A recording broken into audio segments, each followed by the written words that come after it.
Okay, guys. Morgan, turn yours like completely down. Thank you. Sorry. That's what happens when you're at home. All right, so we're going to start with 5th grade, Elay. We're going to work on the daily reading ready right here. Okay, so some of you have access to Google Classroom. You can take a picture and send it to your teacher, and they can grade it from there. And then the rest of you that maybe only have limited access to the internet but are still being able to get the videos or even just the paper pencil packets, just hang on to them, and we'll deal with it when we get back. Okay. All right, so we're going to look at this first little passage that we have, and it says annoying.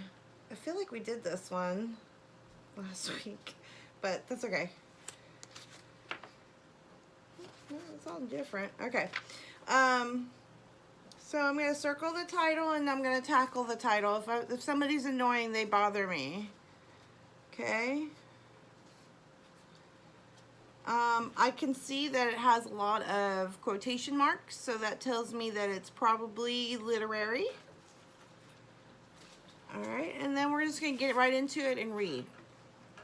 Smack, smack, chomp, chew was all that Hannah heard coming from Joseph's mouth as she tried to concentrate. He was chewing gum like a horse chews grass. She rolled her eyes and scowled at her brother. "Stop it already," Hannah demanded. Joseph looked at Hannah with a bewildered look. "What's up? I wasn't even touching you," Joseph replied. She smacked her lips and mocked him, chomping right back at him as loudly as she could. "That's what's bothering me," she exclaimed. Annoyed and aggravated, Joseph got up and moved to another seat far away from Hannah. She glared at him from across the room as she continued her reading. Okay, so normally we kind of stop and break it up and, do our hashtags, but this was really small. So I think we can just, say that Hannah's brother was chewing gum and annoying him, and, she was trying to read. So, but what we're going to do is we're going to go ahead and read the questions. There's only 2, and then do some strategies for those, and then I'll let you guys answer them. All right, in paragraph 3, the word bewildered means, so I'm going to go back to paragraph 3. I'm going to underline the sentence that it's found in. I'm going to rewrite my sentence without the word in it.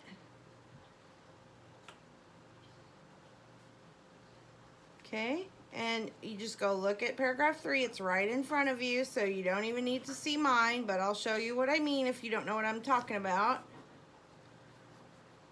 All right, so I went back to paragraph 3.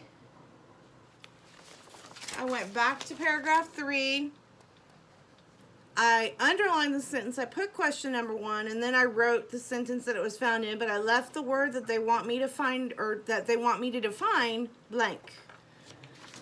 So I'm going to fit in the answer choices into my sentence, and then you can decide which one works the best.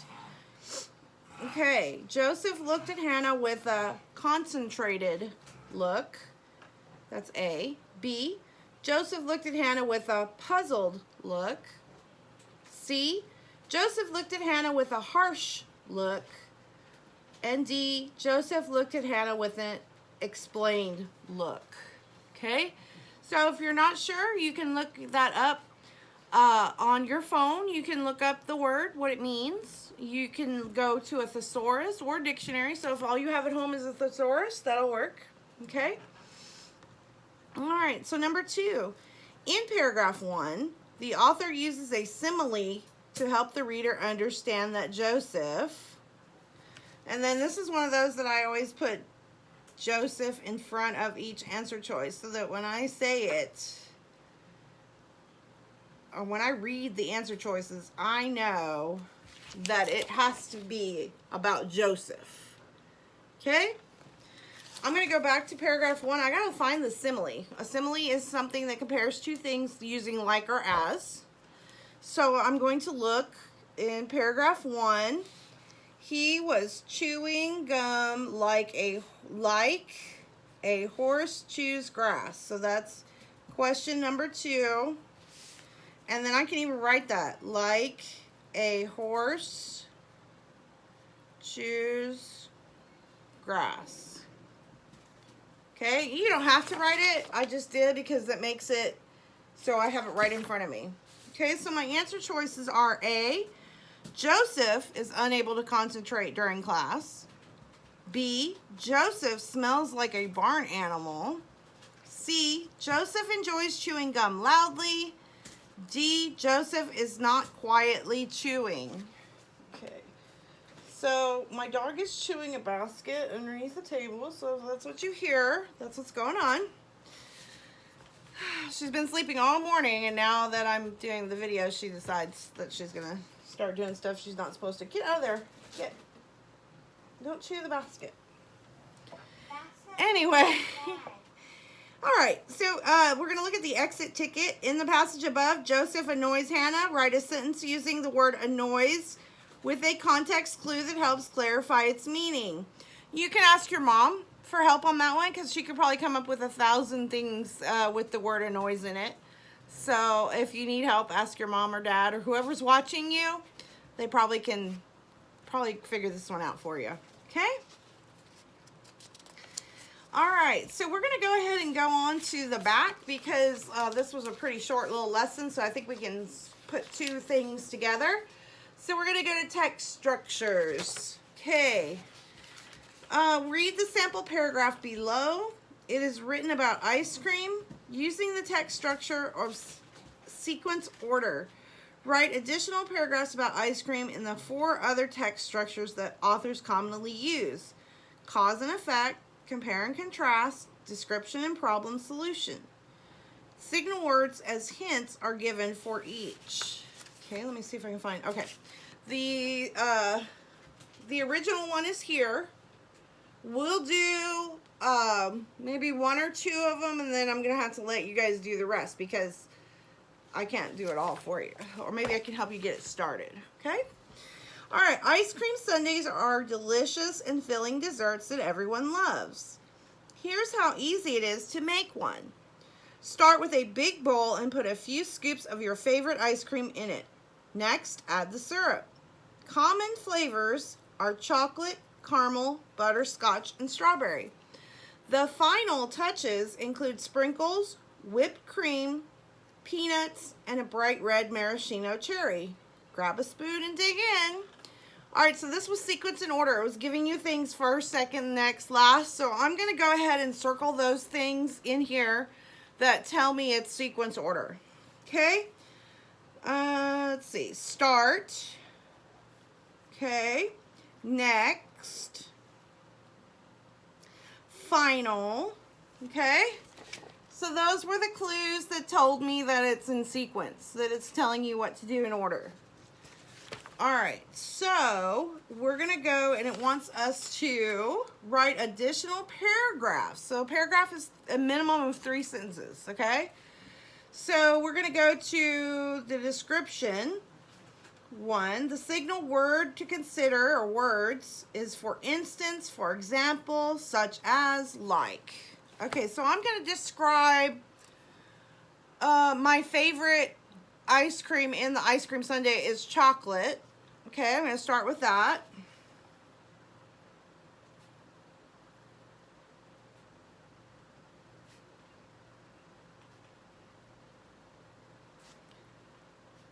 My favorite ice cream in a sundae is chocolate. And then you want to describe it. It is super sweet. It is, I'm just going to help you with the first sentence just to get you rolling. But you need to do 2 more sentences, and you need to describe what does chocolate, and you can change it if you don't like chocolate ice cream, you want vanilla or you want strawberry or pistachio, whatever it is that you like, you can put yours in there. But now you have to describe it. It's super sweet. It's got a different flavor from everything else. I like the color of it. I don't know. You know, you come up with 2 more sentences, okay?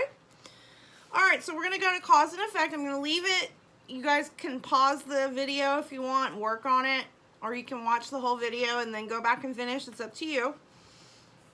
But we're going to do cause and effect next. Let's see, it's going to be signal words that we're going to use are since, therefore, because of, a cause by. All right. So I'm going to say since chocolate is everyone's favorite, and that might not be true, but it's my paper, so I can do whatever I want. Favorite. And then you can continue it since maybe I can't get it from Instacart right now. Maybe Sonic is ran out. Maybe my baby brother ate the last of the carton and now I don't have any left. So you can finish that, okay? All right, let's go on to compare and contrast. All right. So I'm kind of going with the theme of the chocolate. You can change it and make it vanilla. You can make it strawberry. You could talk about something completely different about the sundae. You could talk about the cherries on it. Actually, the cherries would be my favorite part of it. But whatever you want, you can talk about. I'm just giving you examples. They're not for you to copy word for word. They're not for you to do exactly the way I do it. All right, so compare and contrast. We could do the ice cream. The ice cream melts, but the cherries will be there all the way to the end.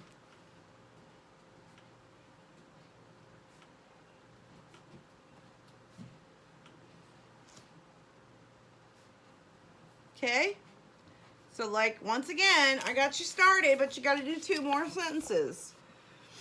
The ice cream will melt or melts, but the cherries will be there till the very end. So you can definitely have that in yours. I have your work sitting out here if you want to get started. Okay, so problem and solution.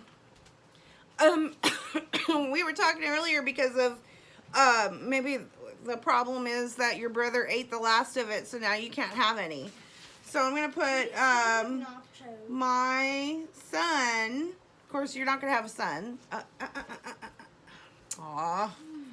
ate all of the ice cream, so, see that's a problem? So I'm going to have to come up with a solution. Okay, my son ate all the ice cream, so can you please go? Because thank you. All right, so I'm going to stop for this lesson, and then I'm going to work on the next one here in a minute, okay? Bye.